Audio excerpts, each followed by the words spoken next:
दोस्तों आज के इस वीडियो का topic electrician interview basic question के ऊपर है।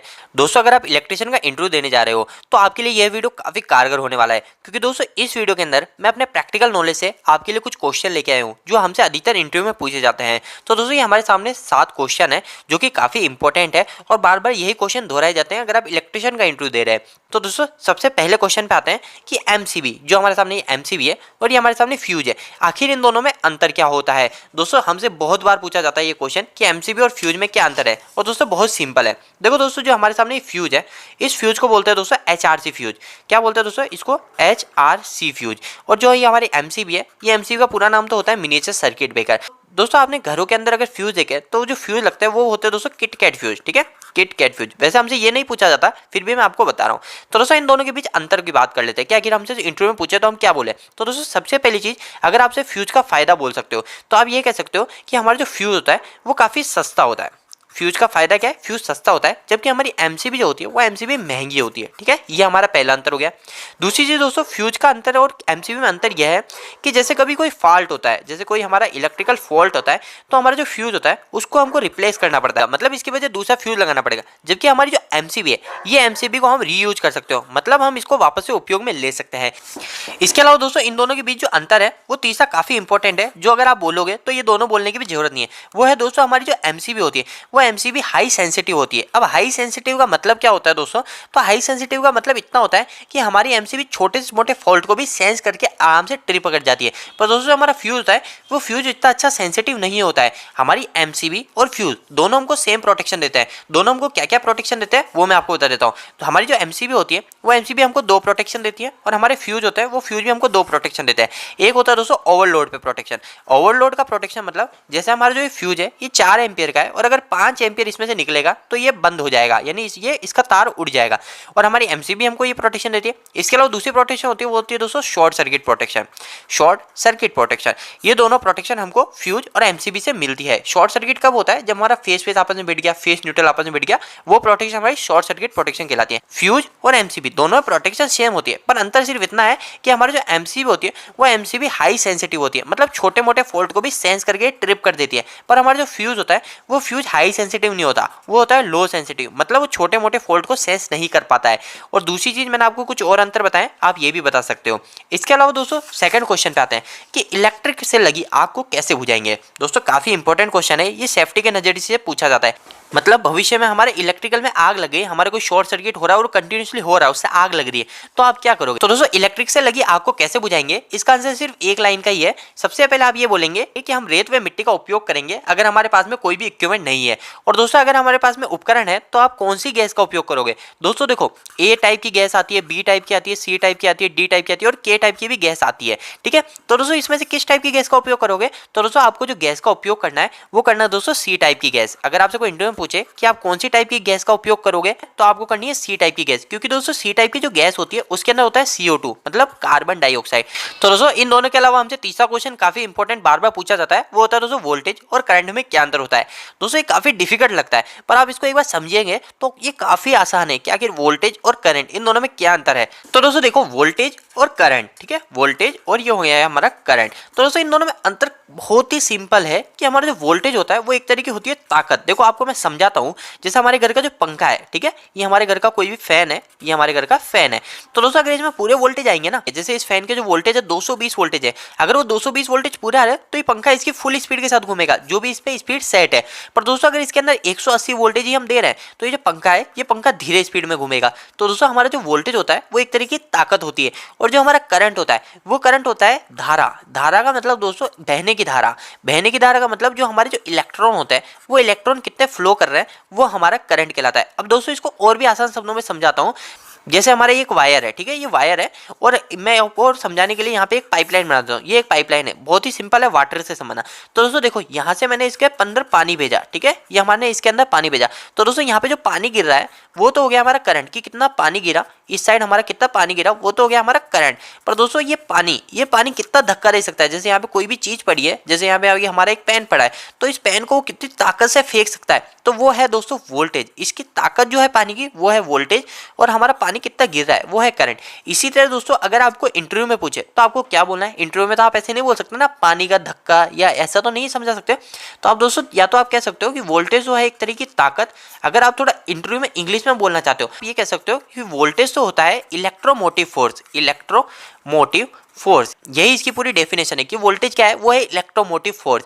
और दोस्तों अगर दूसरी चीज आपसे पूछे कि करंट क्या है, तो करंट को मैंने आपको बताया कि हमारी धारा होती है, तो आप ये कह सकते हो बहने की धारा, बहने की धारा, या फिर आप इंग्लिश में कहना चाहो तो फ्लो ऑफ इलेक्ट्रॉन करंट कहलाता है। तो दोस्तों आपका थर्ड क्वेश्चन भी क्लियर हो गया होगा कि वोल्टेज और करंट में क्या अंतर होता है। तो दोस्तों फोर्थ क्वेश्चन पे आता है कि आखिर मेगर का उपयोग क्यों किया जाता है। तो दोस्तों इसका क्वेश्चन आपसे ये भी पूछा जा सकता है कि मेगर क्या होता है, वे मेगर का उपयोग क्यों किया जाता है।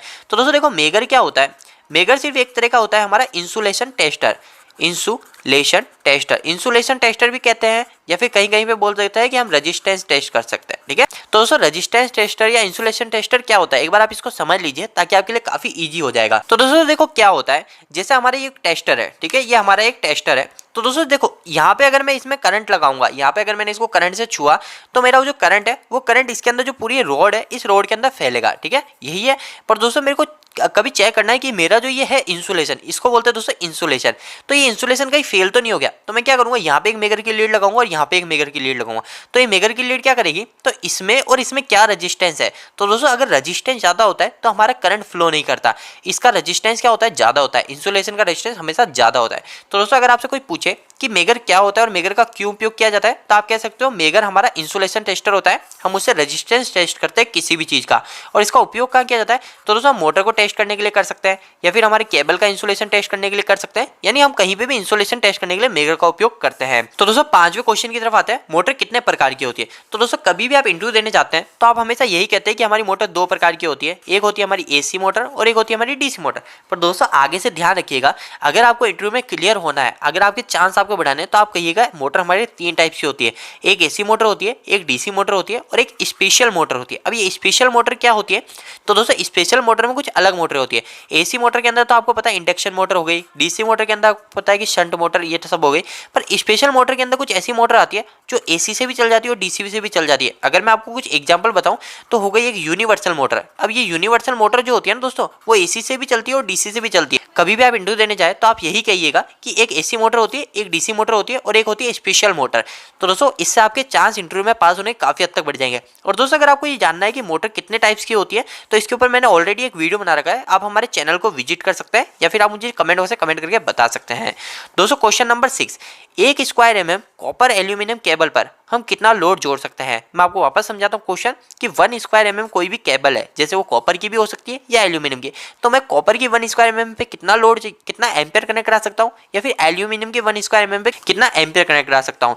तो दोस्तों इसका आंसर कभी भी आप एक सिंपल लाइन में मत दे दीजिएगा कि आप बोल दें कि हम 5 एम्पियर कनेक्ट करा सकते हैं 1 स्क्वायर एमएम पे, नहीं दोस्तों, क्योंकि दोस्तों हर समय हालात के हिसाब से एम्पियर कम ज्यादा होते हैं। तो दोस्तों मैं आपको समझा देता हूँ कि अगर आप कॉपर केबल की बात कर रहे हो, कॉपर की केबल की बात कर रहे हो, है ना, जैसे कॉपर की केबल बात करें 1 स्क्वायर एमएम, ठीक है, 1 स्क्वायर एमएम, तो दोस्तों आप कहिएगा अगर हम उसको टेम्परेरी यूज कर रहे हैं कुछ समय के लिए, तो हम उस पर 10-11 एम्पियर भी कनेक्ट करा सकते हैं। पर दोस्तों अगर हम उसको परमानेंट कहीं पे फिक्स लोड देना चाहते हैं, यानी कहीं पे भी हम उसको फिक्स एक लोड पे कनेक्ट करा रहे हैं कि वो केबल वहीं के लिए परमानेंट रहेगी, उस लोड पे ही चलेगी, तो दोस्तों हम उस केबल पे 5 से 6 एम्पियर तक लोड कनेक्ट करा सकते हैं। और दोस्तों साथ साथ एक बात ध्यान रखिएगा, अगर हमारा लोड कुछ ज्यादा दूर है, जैसे मतलब 100 मीटर हो गया, 80 मीटर हो गया, यानी इतना दूर लोड है, तो हम क्या करते हैं दोस्तों, हम हमारी जो कॉपर की केबल होती है, हम मान के चलते हैं कि एक स्क्वायर एमएम हमारी only for 4 ampere he load connect कराएगी। तो दोस्तों आगे से ध्यान रखिएगा, कभी भी आपसे क्वेश्चन पूछता है तो आप एक सीधी लाइन में आंसर मत दे दीजिएगा कि 4 एम्पियर हम कनेक्ट करा सकते हैं। दोस्तों बहुत गलत है, क्योंकि हर समय हालात के हिसाब से हमारे कॉपर की केबल या कोई भी केबल होती है